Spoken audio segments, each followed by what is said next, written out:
Inter students అందరికీ కూడా paper presentation ఎలా ఉండాలి అనేది అందరికీ ఒక పెద్ద క్వశ్చన్ మార్క్. అవునా? ఈ క్వశ్చన్ మార్క్కి ఆన్సర్ ఏంటో చూసే ముందర ఫస్ట్ అయితే సబ్స్క్రైబ్ చేసుకోండి. చూసిన తర్వాత సేవ్ చేసుకుని మీ ఫ్రెండ్స్కి షేర్ చేయండి. ఈ పేపర్ ప్రజెంటేషను ఈ 4 పాయింట్స్ మీద డిపెండ్ అయి ఉంటుంది. Most important point 5th point లాస్ట్లో చెప్తాను. మీరు ఫస్ట్ అయితే కనుక మీ హ్యాండ్ రైటింగ్, మీకు ఉన్న హ్యాండ్ రైటింగ్ని నీట్గా రాయండి. First one. నెక్స్ట్ ఏంటి అంటే మీరు రాసిన ఆన్సర్ని పాయింట్ వైజ్ రాసుకోండి.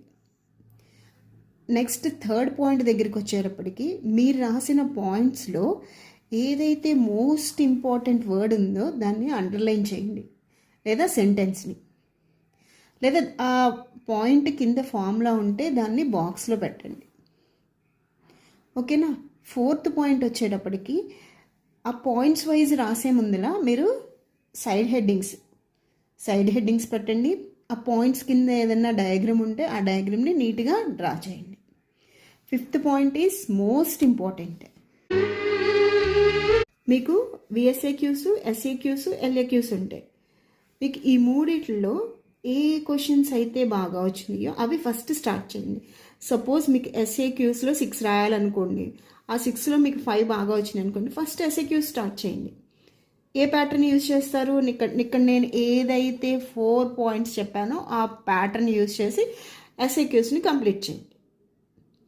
నెక్స్ట్ ఎల్ఏక్యూస్ వచ్చిందనుకోండి, ఎల్ఏక్యూస్ని కంప్లీట్ చేయండి. Next VSAQs. అలా కాదు మేము జిగ్జాగ్ మోషన్లో చేస్తామంటే మీరు కన్ఫ్యూజ్ అవుతారు, అలాగే పేపర్ కరెక్షన్ చేసేవాళ్ళు కూడా కన్ఫ్యూజ్ అవుతారు. అక్కడ మీకు మార్క్స్ తగ్గుతాయి. This is the most important one.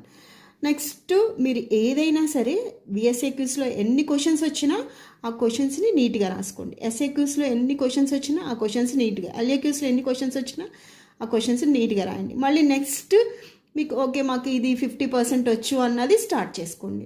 అంతేగాని ఫస్ట్ పేపర్ తీసుకుని కొట్టి వేసి ఇలాంటివన్నీ చేశారు అంటే that is not the correct presentation of the examination paper. అది చూడగానే మనకి బ్యాడ్ ఇంప్రెషన్ వస్తుంది, మనకి వస్తుంది, అలాగే అక్కడ పేపర్ కరెక్షన్ చేసే వాళ్ళకి కూడా వస్తుంది. అక్కడ మీకు మార్క్స్ అయితే తగ్గుతాయి. ఓకేనా? All the best.